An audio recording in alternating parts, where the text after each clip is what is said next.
And I'm Ripley. And this is Comicsplaining, The show where Jane apparently becomes an immortal, or if I am to believe the fake lying media of Candace. Fake news. It's on the cover. I don't know that's Jane. That could be a lie. That's true, she's wearing a weird outfit. It's true. Anyway, hi, we're here today. We're here. We are. That's great. We are here. We sure are here. We are, despite all odds. Anyway, I was looking at the calendar the other day and I noticed that our anniversary show was last week's. Yeah. Actually, it might have been the week before, considering that we have shifted our release date to Fridays. Oh yeah, we need to talk about that. Yeah, we forgot to mention that last week, and it's been going on for 2 weeks, so hopefully y'all have cottoned to this by now, but... Yeah, so we're releasing on Fridays now. The way we were doing things is we record on Saturdays, so it was just a mad rush to get everything edited and out on time. Yeah, because we do it all ourselves. Right, so we just punted it out a little further down the week to Fridays. So we're out on Fridays now. Nice way to ease you into the weekend, I guess, or get you through that last sad, soggy shift. Because, Friday is just the longest day at work. Yeah, it is. Yeah. Anyway, we're here to look into Thor. What have we got today? Who did this bad boy? Well, I will tell you about it. Excellent. This is a very natural segue. Yes. This is Thor Number 136. You don't say. I do say. From November of 1966. I think the date on the actual Marvel site, I think they have the wrong dates on there. They put the cover dates on there. Okay, that makes sense. I noticed that last time, but I didn't feel like trying to figure it out because last time we did a Thor episode, I was using the Marvel site instead of CMRO because I had to buy a membership for CMRO because they're going through some shit right now. Yeah, that's something else worth saying. So, we've been recommending CMRO. I still stand by recommending it, but to get use of all the features that you had before, there is now you have to pay for the gold membership. There's still a basic membership that will give you some things, but I think you can't. Can you use the comic box without it? Yeah, you can't use the comic box in that same way. I don't have a good solution for that yet to see if there's another free site out there. I've never found anything quite like CMRO, so I'm not sure that there is, but I'm going to look into some research and see if we can't find something else that's also free. But essentially what happened is, over the coronavirus, this happened all around, but a lot of advertisers pulled their advertising because they weren't bringing in the same money they were before. Right. And that includes the advertisers on Travis's site. He's the guy who hosts CMRO. And so his revenue went down, but a lot of people stuck inside meant everybody was opening up a billion tabs and trying to find some way to fill the desperate, empty meaninglessness in their lives now that they're stuck inside. And they're like, okay, we'll start reading comics. And so the traffic effect got to the point that the site was getting slow and it was bogged down and he was having, I think, money problems with it. Don't quote me on that part. This is just from reading a few threads that I've seen. So now we've got this whole membership issue. I'm going to see if there's something else out there. If there is, I'll let y'all know. If there isn't, I will not say nothing has happened. So there's that. In the meantime, though, the subscription is only $25, so if you still want to use CMRO, it's not that bad. $25 for a year, by the way. Right. Not a month. That would be crazy. Absolutely. And I am absolutely maintaining my membership on there because I appreciate the work that has gone into all this, seemingly just as a passion project. Right. So, yeah, it's disappointing to see where the site has gone, but I'm going to try to support it as much as I can. Right, and it's understandable why it happened. Right. I don't think anyone should hold anything against the guy because he was doing it for free as it was. Exactly. So, yeah. Anyway, continuing. Who did this bad boy? So, yeah, this is from November of 1966, even though last week I said we were moving into 1967. That's just because the dates got messed up. Yep. So, This was written by Stan Lee, penciled by Jack Kirby, inked by Vince Colletta, and lettered by Artie Simek. Awesome. You'll remember last issue, the High Evolutionary and all of his new men had blasted off in their spaceship, which was actually Mount Woundagore. So the mountain's just got a big old hole in it, and I'm sure everyone else down below is like, do y'all see that? Yeah. And he took the leader of that village, I guess, because it was one of his new men. Oh. I missed that part. Count Tagar. Oh, Tagar was the leader of the village? I think so. He was he's a count. So. Maybe that's just his name. Yeah. I never thought of that. But I guess that's fine. We're not going to talk about it. So now Jane and Thor have been reunited at last, and Thor is no longer moping about anything. I'm sure we're working on that. We gotta give him something to mope about. Immediately, it's time to take Jane to Asgard right now, without giving her any kind of warning or time to prepare for that. Right, she doesn't even have a fucking suitcase, which I hope means she gets some dope Asgardian garments. Well, we'll see. Right now she's just got the clothes on her back. Thor does his thing. He whirls his hammer around and transports them in a tornado to Asgard, and as Jane is able to see the wondrous sights, she's immediately a bit shocked. This is I do want to point out how stupid this line is. Let thine eyelids be closed, beloved, for when next they are opened, they shall behold the sight of all sights. So, why close your eyes? There's no point to that. This was a really dumb line. Yeah. Well, they needed some dialogue to fill the boxes, so. We can't just let Jack's art speak for itself. No, of course not.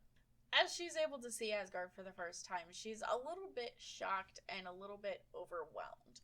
Because it's a lot. I mean, she's in space. It's like a magical floating city with a rainbow bridge. Hasn't she been here before, though? No.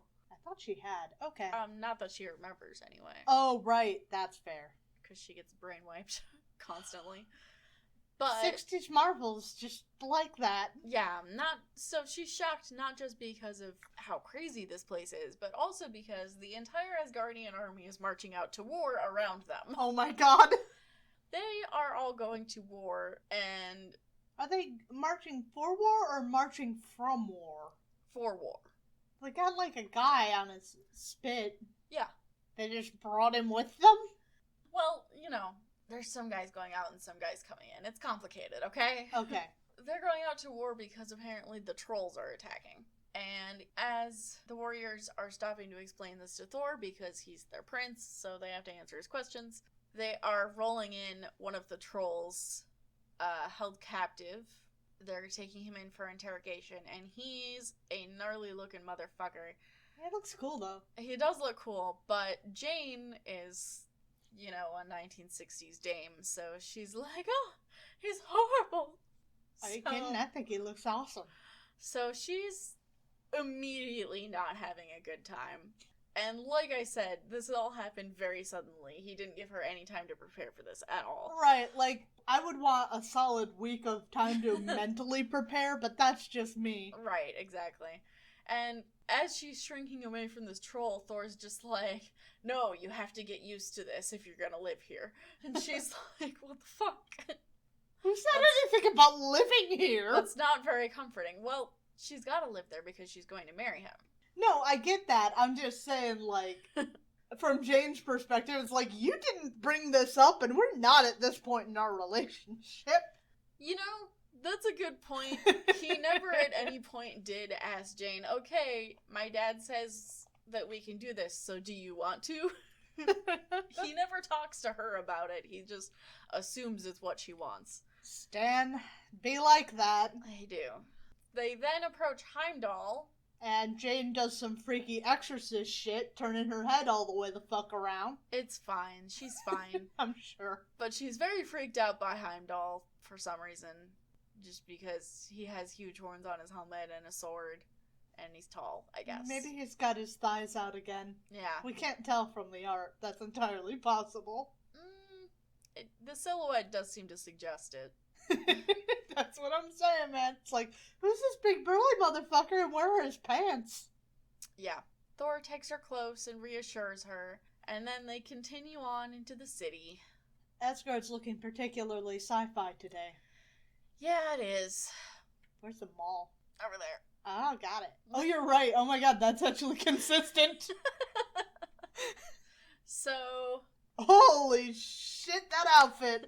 They go into the palace, where Odin is wearing... This motherfucker's looking like a fucking mecha. He's wearing some very intense clothing. I guess he's ducked out for war. It's looking like somebody the fucking Power Rangers need to be fighting. Yeah, kind of. He's got some intense shoulder pads and this crazy helmet, because he always does.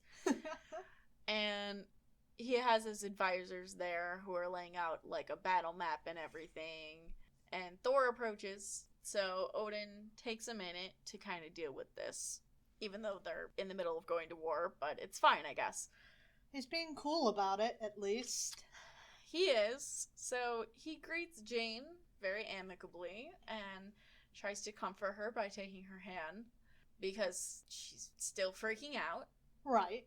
But immediately after this, without asking, he uses his magic to give her new clothes.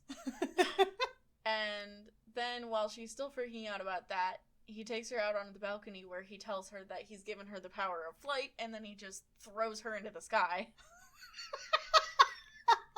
And Jane is kind of enjoying this at first, because when she was a kid, she always dreamed about flying. But as she's doing it, she kind of starts overthinking it a little bit, and she actually loses concentration. She forgot that, along with the sprinkle of fairy dust, you gotta believe you can fly. Exactly. So she starts falling. Luckily, Thor is there, and he flies out to catch her just in time. But he's kind of not feeling great about this, because he's, like, finally noticing that she might not be together all loving this. I do like the note that, his note, "Thou must learn the unquestioning courage of an immortal born," and I don't know, I find that interesting, just that line, that thought, that idea, that being an immortal is just, you just gotta fake it till you make it. I mean, that's easy for him to say because he's always been one. Right. No, I just think it's an interesting thought. Yeah.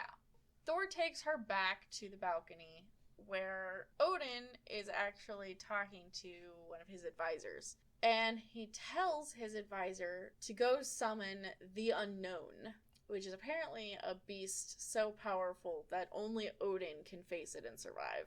Cool, so that's, like, really... Yeah, so he says, that may be, but Jane has to deal with that before she can become a goddess, so go summon it. That's kind of bullshit and shitty. A little bit. So this advisor goes and does that, and apparently the way that you summon the Unknown is by hitting a tuning fork, and... It looks like the top of Lockjaw's fucking head. Well, it's a tuning fork, so... Well, yeah. Yeah. So he does that, and then he flees, because it's in, like, an enclosed room. He doesn't want to fight the Unknown, that's for Jane. They take Jane to this room with the Unknown, and they lock her in there alone to deal with that. And this thing is, like... They never fully show what it looks like. I get the sense that it's kind of like an eldritch horror. That's kind of what the silhouette is suggesting. Like, it's got, like, this weird shifting form, incomprehensible to the human mind, basically. Right, it looks like this thing's covered in fur, but, like, when you see the hand, it looks more rocky than that. But there's also, like, feelers and or tentacles coming out of its head. Eldritch horror was a very good description. Yes, so Jane is a single human woman, and as you might imagine, she's kind of freaked out about this. So she calls out for Thor to save her, which he does. He pries open the door, and he runs in and fights off the Unknown to save his lady love. However, Jane runs out of the room to where Odin is waiting, and Odin predictably says this is a problem and this isn't going to work. Thor's kind of asking him, like, aren't you going a little bit overboard right now? And Odin's just kind of like... No, because he never, ever... No, because I'm always right. The man has no empathy. Right. So he's kind of telling Thor that this isn't going to happen, but Thor's like, there's gotta be a place for her here. She's not a warrior. She's kind and gentle. Right. Don't we need, like, goddesses of love and goddesses of petting puppies? And... Right. So he says, is there no place for one such as she in the home of the gods? And in response to that, Jane, who is in full panic mode, says, no, don't ask him. I don't want it. I won't be a goddess. I won't stay in Asgard. You this is very much on he needed to consult her on this first. Yeah. Without further ado, Odin acts on Jane's refusal and immediately shoots her back down to Earth. He didn't want her here in the first place. Well, that's what Thor says. He says, Odin planned this all from the beginning. It was all because he didn't want Jane to be there. He did not want Thor to be with Jane. Odin denies that, but I think we as readers know what happened. The man's capricious. He is. So Thor tries to challenge him, and Odin basically shouts him down because he's a great dad. Because that's just what he does. He's Odin. Yep.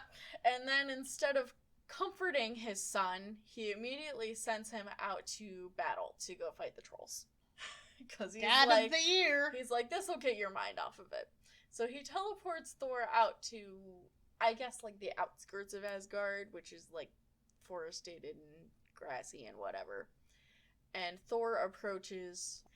He follows a sound where he finds yet another giant tuning fork. God, the place is lousy with them. Being struck this time by a troll who is trying to summon the unknown. Any tuning fork can summon the unknown? Only giant ones. Okay.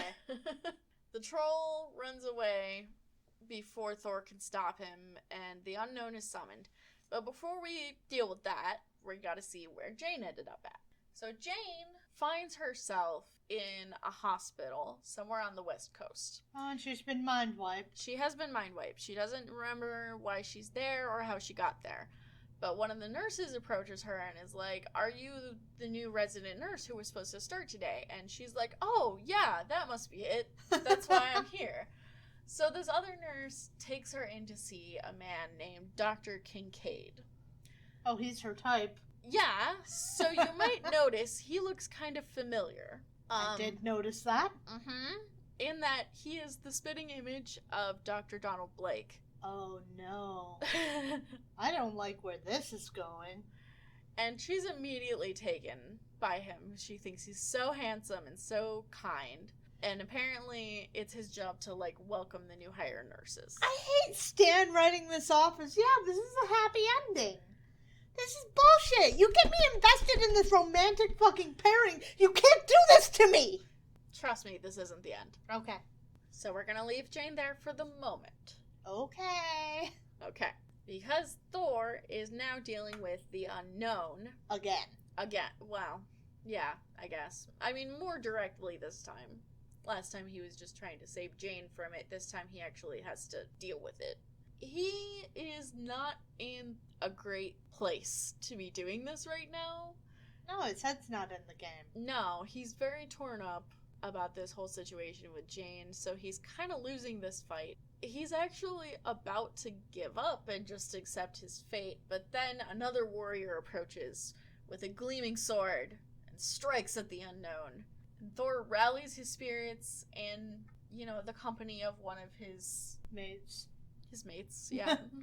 One of his people, And together, these two Asgardians fight off the unknown. And then... Oh, shit! After that, we find out who this warrior is. Fuck yeah. Thor is surprised to see that it's a woman, and she introduces herself. Although, apparently, he knows her already, because she is Heimdall's sister. She doesn't have ribs, and I find that rather concerning. Yeah, it's disconcerting for sure. I also don't like her weird tiny bang. Yeah. But this is the goddess Sif, who in Norse mythology is actually Thor's wife, if you're following at home. Right, what's she the goddess of? Unclear. Oh, okay. But she has golden hair, so...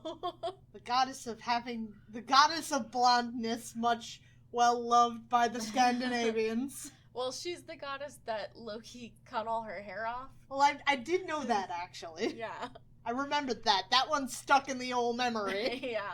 So, there's some weird implications here of a weird age gap to the point where apparently Sif is so much younger than him that when she was a child small enough to sit on his knee, he was already an adult, which I don't love, but it's fine because that gets retconned later. It's also hard for me to make a call on that given Immortals, because it's kind of weird. I know they're immortals, so age is complicated, right. But, like, I feel like if you have enough of an age gap that you were an adult when someone was literally a small child, that's too much. I find that hard to do with Immortals, because they live on fucking forever. I'll admit that it was unacceptable at one point. I don't know. I just find it hard, because they live on forever. Well, I find it weird. Fair enough. I find it weird. And she says that even as a child, she always had a crush on him, and she's done everything to try to impress him and get his attention. But which apparently has not worked. Like I said, that gets retconned later. Later on, they are around the same age. Okay. He is pretty immediately smitten by her because she's very beautiful. He's on the rebound, I guess. He decided he broke up with Jane too? Okay. Yeah, it does strike me as a little bit weird that any other time that Odin has said, no, you can't date or marry Jane, he was like, no, fuck you, Dad. But this time, he just accepts it. Yeah. And then falls for the first woman he sees. But I digress. They start talking, they're reminiscing. She's like, oh, I knew you when I was little. And he's like, you've grown into such a beautiful woman, blah, blah, blah. And Odin is voyeuristically watching this, and one of his advisors You're such a great matchmaker, sire! Yeah, you did such a great job doing this. I mean, pretty much confirming that Odin intentionally got Jane to fail her trials so that he could hook Thor up with Sif. Dumb. So, that's cool. And there's still a war happening, by the way, in case you forgot. So let's go to Tales of Asgard. Okay. Thor, last time, was fighting Yet again, Fafnir. that's quite a helmet. Yeah, Thor last time was fighting Fafnir, the dragon who used to be the king of Nostrand. Right, now I remember. Which Odin destroyed. With no mercy. With no mercy whatsoever. And he's wearing a fire hydrant on his head. With wings going out of it. Yep. So Odin is watching Thor fight this dragon, and he's talking to his, advisors or whatever, because that's what he does. He watches things and talks to his advisors. And he's saying Thor has to defeat the dragon, not only because the dragon is evil, but also because once he does, something miraculous will happen. Cool. He's not clear about what this is. Thor's fighting this dragon, and then he reels back and slams his hammer so hard on the ground that it starts to crumble, and he summons lightning so powerful that it cracks the very earth beneath Fafnir's feet, I guess. And he kind of tumbles down into, a crevice, and he gets smushed. And then they go off to find Volstagg because they can hear him yelling. They break him out of the rot cage that he was in. And then they all mount up and quickly ride away. But as they're riding, a storm is gathering in Nostrand, and it quickly begins to pour down with rain. And sprout life once more. Yep, so by defeating the last of the evil in Nostrand, they are able to create life there once again. So there's new grass and stuff, yeah. It's hard for me to find this too victorious, considering that Odin genocided all these people. They can't all have been evil. They can't. And they also never told us, what these people did to make Odin mad. Right. It's just alright, Stan, sure. Whatever. Sure thing, Stan. Oh, I've heard that name. Yeah, so we have a new recognizable name. I don't remember who that is, but I do remember. I'm familiar with the name. That guy. Right, but who the fuck is that, and why do I know his name? He's almost as hairy as Wolverine. Nearly. We're not quite there. So we're at Thor number 137 from December of 1966. So we are officially done with 1966. Okay. For real. Is this going to help me know why I know this guy? Yeah. Okay, cool. Written by Stan Lee, penciled by Jack Kirby, inked by Vince Colletta, and lettered by Sam Rosen. Alrighty. So we pick up with Thor and Sif reconnecting. Sif is wearing a completely different outfit from the last issue. Well, yeah, that was her war outfit. This is just her... impressing guy's outfit. Yeah. She's trying to impress him with her warrior skills by throwing these, like... javelins or spears or something. It's a spear, but it's got, like, a short handle. Yeah. So it's weird. That seems like it wouldn't work. It seems like it'd be unbalanced in flight. I agree.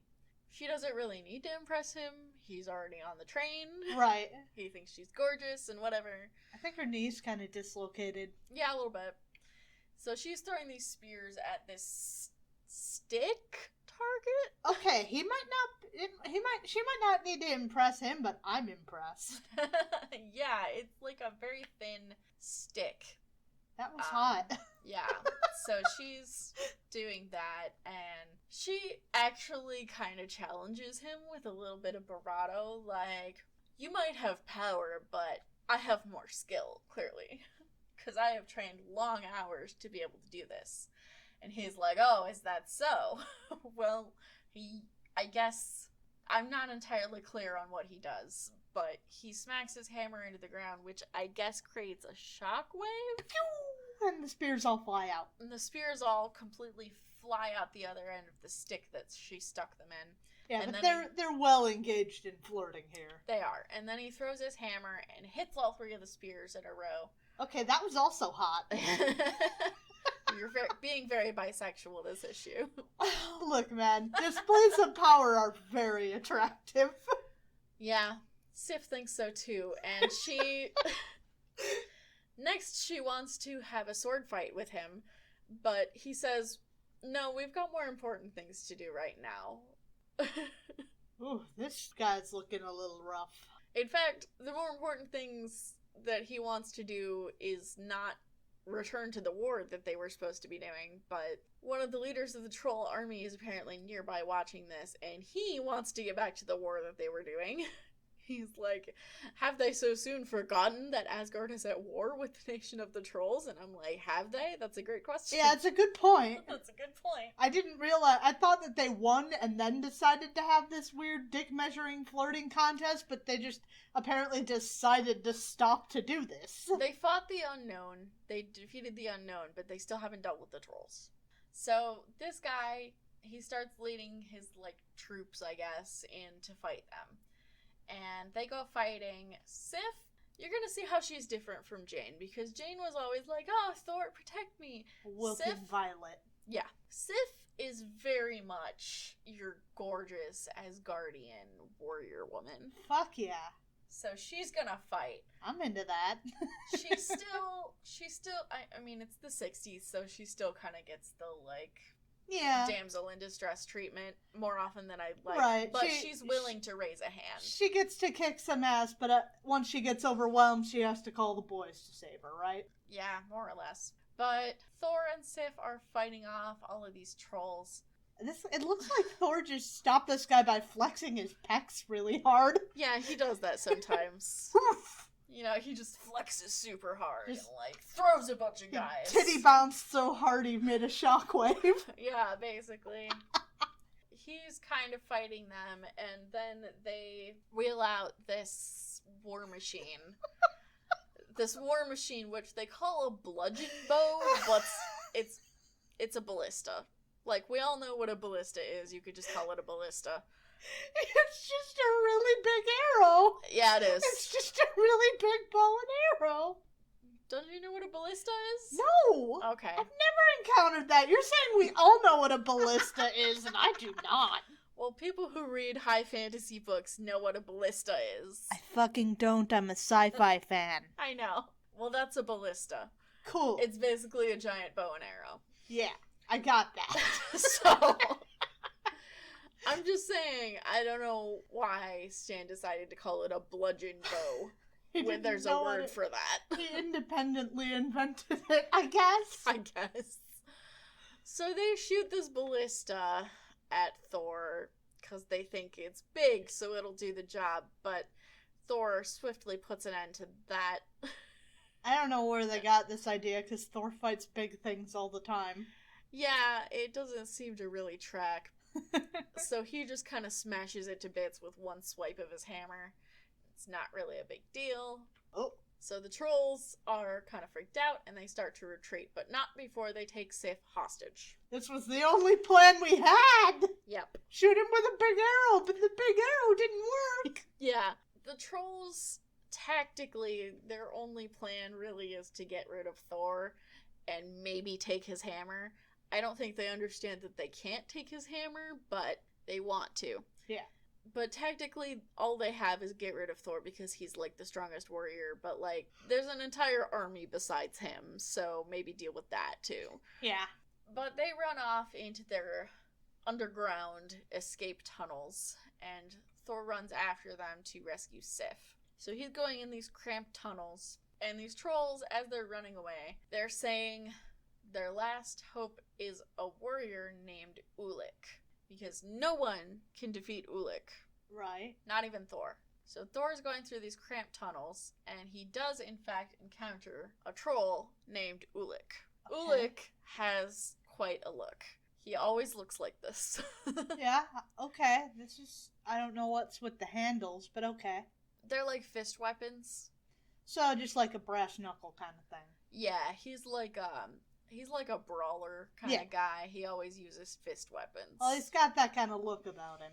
Yeah, so he's orange and fuzzy, and he wears, like, bathing suit armor. Yeah. It's equality. I still don't know why I know his name, but I'm hoping I discover this. You probably heard it from me. Okay, but...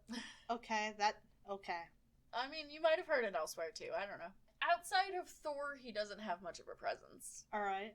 I don't know, then. He's this big beefy troll with these brass knuckles, and he's here to fight Thor. Right. Meanwhile, Sif is appearing before... Just looking at her falling down the hole. Sif is appearing before Gyrodr, the king of the trolls. Right, Gyarados. Yep, Gyarados, the king of the trolls.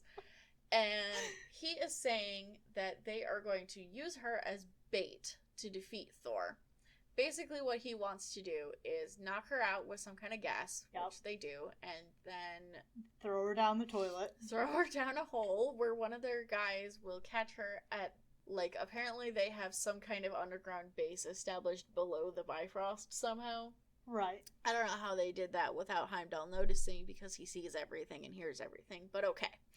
Imagine he wouldn't be too happy to know that his sister's being thrown down this toilet hole. Yeah, probably. So... their man at the Bifrost is going to take her down to Earth, where they will lure Thor, because he doesn't have the home field advantage there. I think they're going to learn some things about Thor. By doing that, hopefully they can get him out of the situation. Sif is gone. She's going to Earth. Ulik and Thor are fighting. I think Jack forgot that Ulik was wearing more than undies here. Because his entire top is gone. Maybe he flexed so hard his armor came off.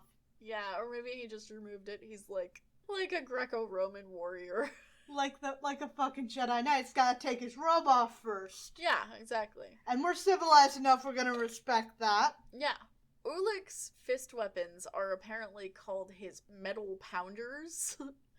And that's really specific. They make a point of saying this many, many times in the next couple pages. Metal pounders. Metal pounders. So that's a bad name, Stan. Ulik and Thor are going at it. Thor's actually having a hard time with this guy because he's got a lot of raw power. He's a beefy boy. He's very beefy and he's very ferocious. He's very hairy. He's very hairy. Makes him hard to grip.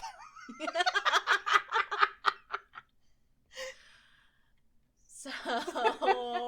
Ooh, that hair. They're fighting. They're kind of going back and forth for a few minutes. And Thor is not quite sure if he's gonna pull this one out, because Ulik just kind of shrugs off anything he throws at him.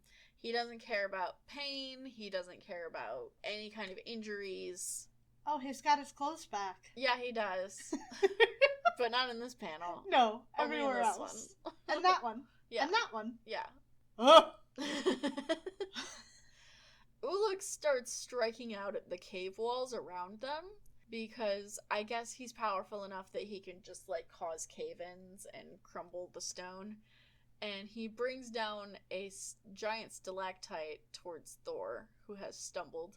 I feel like this was ill-considered, because beefy as he is, I don't feel like he's immune to cave-ins. Well, you know.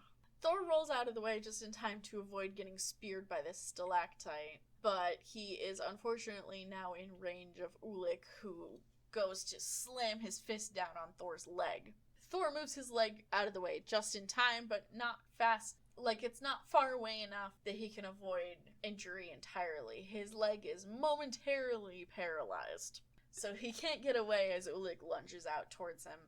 And Ulik picks him up and slams him into the cave wall. And then he picks him up and he's getting ready to, I guess, deal a finishing blow or something. But as he's doing this, Ulik fades out of existence and disappears. Oh. And Thor's like, I only see this happen when Odin does this, and if Odin did this, I'm mad because this was my fight. Oh, just zipping people out all around Thor today. Well, it wasn't Odin. A voice chimes in and tells him this was not Odin's doing. It's actually Gyarados who's popping up from some kind of opening. Gyarados not happy. Gyarados, no, not happy. He tells Thor, I mean basically his entire plan, that he's kidnapped Sif and sent her to Earth, and also sent Ulik to Earth. No, Mr. Bond, I expect you to die. Basically, Ulik is guarding Sif, so Thor has to go to Earth to rescue Sif and fight Ulik. Because he's always got to have a damsel. Yeah, of course. And Thor's like, okay, well, I need to help the Asgardian army, but they're a whole army, and Sif is one person. Yeah. So he's gonna prioritize helping her. Yeah. So he transports himself down to Earth while King Gyarados and his army open the invasion shaft, which I guess is just a big tunnel for their entire army to go straight to Asgard. That again, Heimdall didn't notice. Heimdall needs to get fired. Right? Not doing a great job, Heimdall. So... What would all these people just have We're just coming up with nicknames for all these people. Oh, you know, Heimdall and Gyarados. So, the troll army is marching towards Asgard with all their war machines and everything, because they're good at making stuff, I guess. Thor appears in the middle of New York City on top of a rooftop, because it's gotta be New York City, I guess. Right. He can sense that Sif is there, but he doesn't know exactly like, where. If I can make it there, I can make it anywhere. Yeah. It's up to you. New York, New York. I could have done that better. A little bit. That's it. We're gonna go back to Tales of Asgard. Oh. So, we're gonna learn a little bit about Hogan now, which is exciting. Okay, Hogan Origins. Yep. We pick up with Thor and the Warriors 3 out on some kind of journey, just kind of meandering through the countryside, I guess, where they find a man. I want to say drawn and quartered, but that has certain implications. I mean, it's not he hasn't been quartered. He's just kind of hung up. He's hung up by his hands and his feet, but they're, like, pulled apart very uncomfortably looking. Yeah. And Hogan says this man is from his homeland. Yeah. So we encounter this idea that Hogan is not from Asgard. Question. What? Is Loki still in a hole? Loki is in a hole in Tales of Asgard. Right.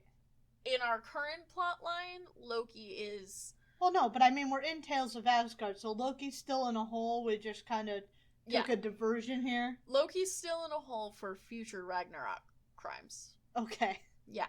I just feel like Stan forgot that Loki was in a hole. Yeah, kind of does feel like that. But Hogan is not from Asgard. I'm not sure that they ever say where he's from. I don't really know if he's from another of the 9 realms, or if he's, like, from a completely different place or completely different pantheon, because other pantheons exist. Yeah. You do kind of get this feeling that he's meant to be Asian. Yeah. And indeed he was played by an Asian man in the films. Right, they do seem to be going for like a Mongolian kind of thing here. Yeah. Yeah. So, I don't know where he's supposed to be from. He's not Asgardian. He is immortal, though. Yes. It's not clear. He says this man who's strung up is from his homeland, and he and the other warriors immediately cut the man down because they're kind of horrified and a little bit angry that this has happened, especially so close to Asgard. And this man who's let down has a name. It's Saguda. Saguda recognizes Hogan and tells him that this happened to him because he was trying to flee to get away from Mogul, who is apparently some kind of despot who took over and enslaved Hogan's homeland, which Hogan then fled to Asgard from. Right, okay.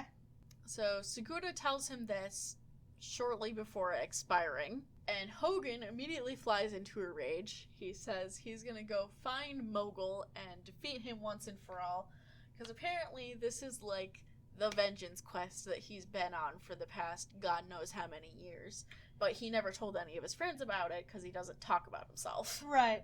It kind of feels like they're jumping the gun on restraining him a little bit. I mean, it's not like Mogul is right here. Let him vent out some rage. Yeah, he's like yelling kind of to the sky, like, Mogul, come face me. And his friends all dogpiling. His friends are all like, no, chill out, chill out. But it turns out they have good reason to, because Mogul just kind of appears there. Oh. And he's got, like, a weird Indian theme going on for some reason. Indian or Middle Eastern or something like that. I don't know why. But he appears in response to Hogan's challenge to the sky. Fandral and Volstagg are still holding Hogan back as Thor approaches... Let me at him! Approaches Mogul. Mogul is from a place called the Mystic Mountain. Okay. And Thor approaches him to challenge him. But Mogul says, your hammer won't do any good because I have a sword here that's just as good. See, it can turn into a snake. Well, that's just as good. That's just as good. They're ready and raring to go, but then Mogul summons his genie slave.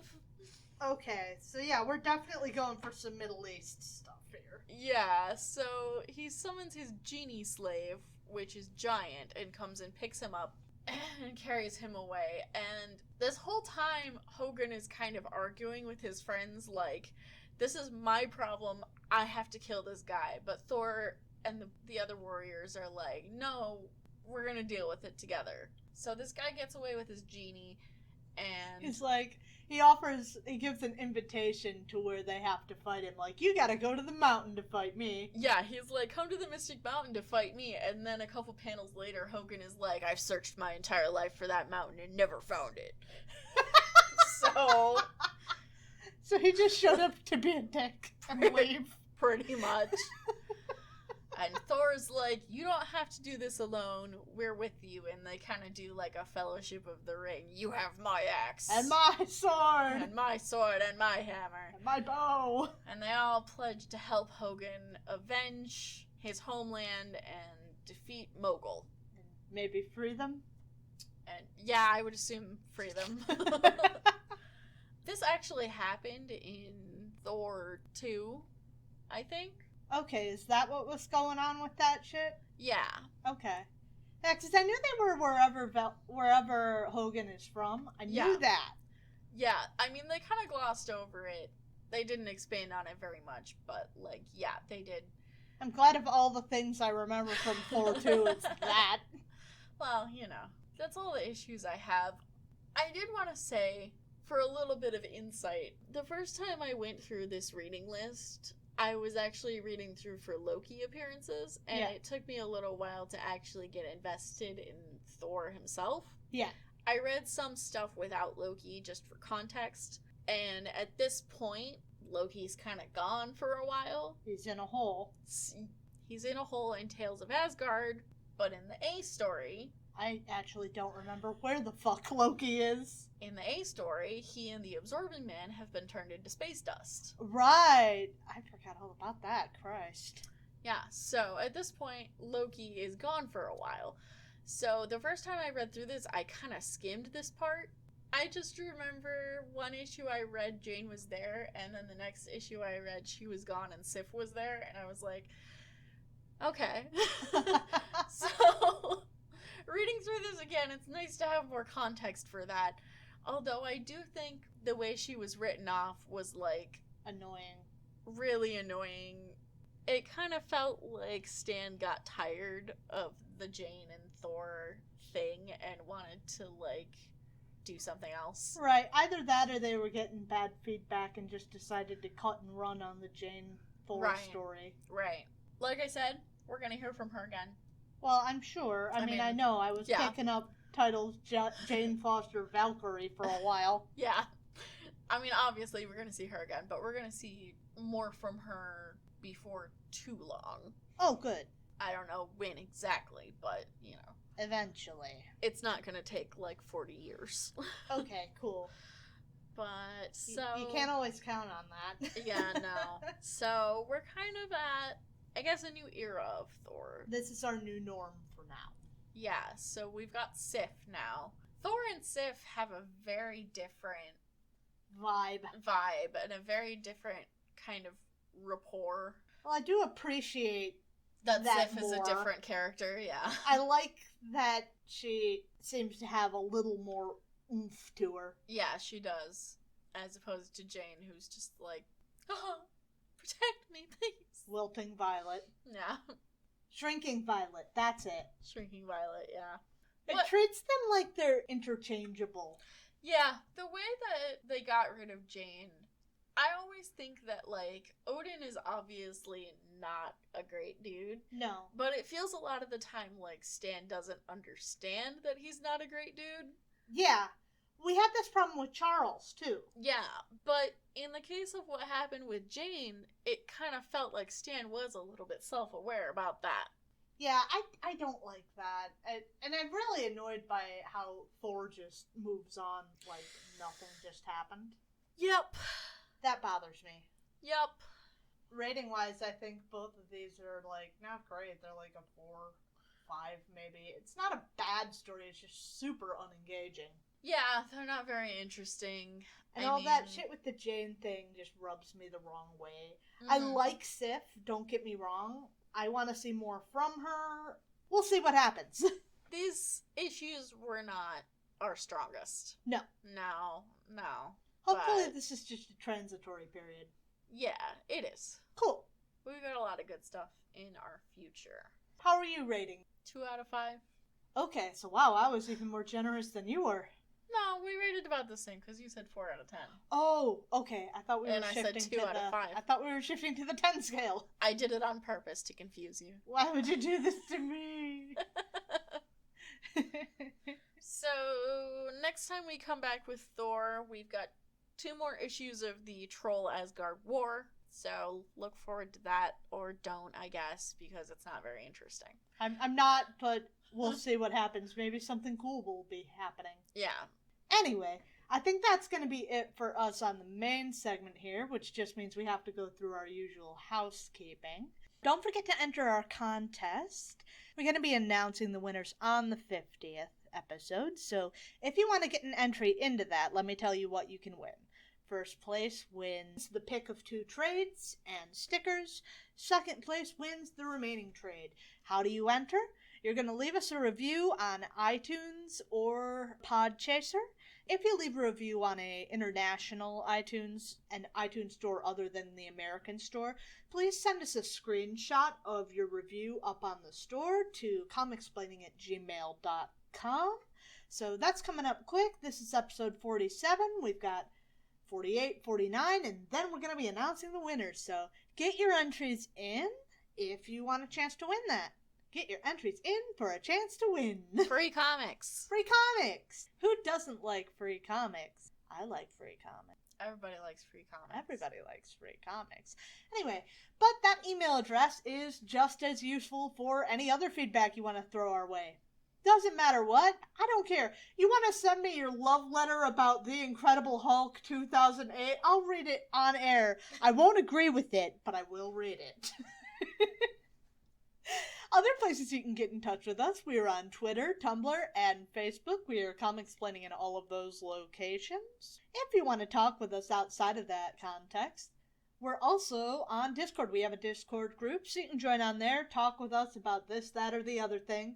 There's John's ever-moving journey through the comics that we've recommended, so we've always got something to talk about, but there's plenty of other shit going on there, too. We just chitter-chatter about this and that and the other thing, and we would like to see you there. We want to talk. If you'd like to support the show, there are a couple of ways you can do that. We have a Patreon for those who want to donate on a monthly basis.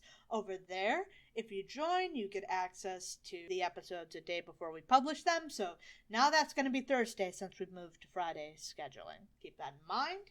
But we also, for people who join at higher tiers, have things like our outtakes that we put out every week. That's cool. If you don't have money to throw aside every month, you just want to throw a few bucks our way so we stop sounding like ass, the way you can do that is head over to our Ko-fi, throw us a couple dollars. We are Comicsplaining in both of those locations, but say you don't have any money to throw away, there's another way to throw away. Just throw it right in the trash cans. That's the same as donating to us. Say you don't have any money to throw around. That's all fine and well. Something that you can do for us is take a look at our YouTube channel. We put up a video version of the podcast weekly. So if you interact with that, like, subscribe, watch, ring that motherfucking bell. Take a look at this photograph. Every time I do it makes me laugh. Sorry, you said take a look at the YouTube channel, and I was like, huh. Yeah, never a wrong time for Nickelback, am I right? Anyway, over on our Patreon soon, the Nickelback sing-along. That's not coming.